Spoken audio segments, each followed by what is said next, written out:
Hello guys, welcome to my channel. দেখো আমাদের বাড়িতে আজকে নলেন গুড়ের পায়েস রান্না হচ্ছে। মা বানাচ্ছে পায়েসটাকে। প্রথমে চালগুলোকে, গোবিন্দভোগ চালগুলোকে প্রথমে ভালো করে জল দিয়ে ধুয়ে নিতে হচ্ছে।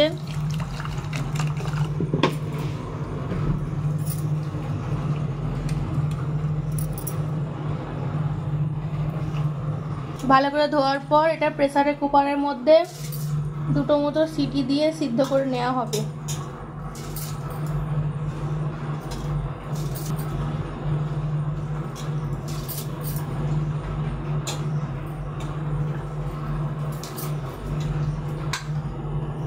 এই যে প্রেসারে ঢাকনি লাগিয়ে দেওয়া হলো, এবার দুটো সিটির জন্য ওয়েট করা হবে।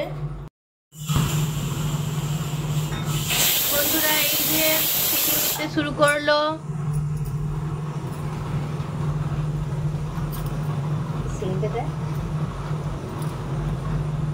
হাঁড়িতে জল গরম বসানো হলো দুধ গোলার জন্য।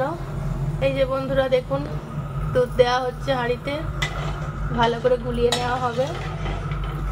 শুধু পাউডার দুধ নয়, এখানে আমরা গরুর দুধ দিয়েও করব, কিন্তু এটা একটু ঘন করার জন্য আমল দুধটা ব্যবহার করা হয়, যাতে একটু ঘন ভাবটা আসে, ভালো লাগে, টেস্টটা বেশি ভালো আসে, তার জন্যই দেওয়া হয় এটা। এই যে ভাতটা সিদ্ধ হয়ে গেছে, মানে চালটা হালকা করে সিদ্ধ করে নেওয়া হয়েছে। এদিকে হাঁড়িতে দুধ ফুটছে, আর এদিকে মা দিয়ে দিচ্ছে হালকা করে সিদ্ধ করা যে আধা সিদ্ধ যে চালটা ছিল, ওটা দিয়ে দিচ্ছে হাঁড়িতে। দিয়ে এটা দিয়ে ভালো করে ফুটিয়ে ক্ষীরের মতন করে নামাবো।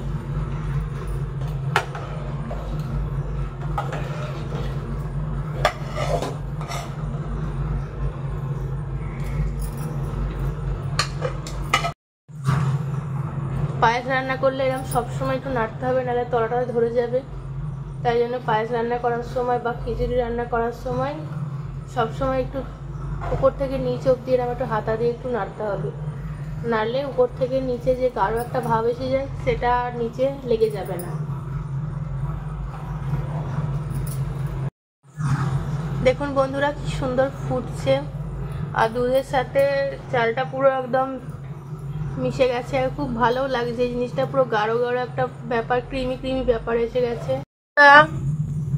নলেন গুড় দিতে শুরু করলো মা। যদি বা শীতকালের গুড়, আমার মা এটা ভালো করে স্টোরেজ করে রাখে ফ্রিজে। এটা মায়ের আবার এক্সট্রা ট্যালেন্ট বলতে হবে এটাকে, মানে শীত থেকে এত সুন্দর করে রাখে, ওটা কালারটাও সুন্দর থাকে, সেন্টটাও পুরো শীতের গুড়ের মতোই লাগে, এত সুন্দর লাগে খেতে। যত গুড়টা মিক্সড করা হচ্ছে তত কালারটা সুন্দর আসছে, যত ফুটবে আর যত ব্লেন্ড হবে, মানে ব্লেন্ড হয়ে যাবে সাথে সাথে, না সুন্দর লাগবে কালারটা, এত সুন্দর লাগবে কালারটা, আর খেতেও সেরকম অপূর্ব হবে। দেখুন বন্ধুরা, অ্যাট লাস্ট আমাদের পায়েস রেডি। দেখুন কেমন হয়েছে। আর আমার ভিডিও ভালো লাগলে আমার চ্যানেলটিকে সাবস্ক্রাইব করে পাশে থাকবেন।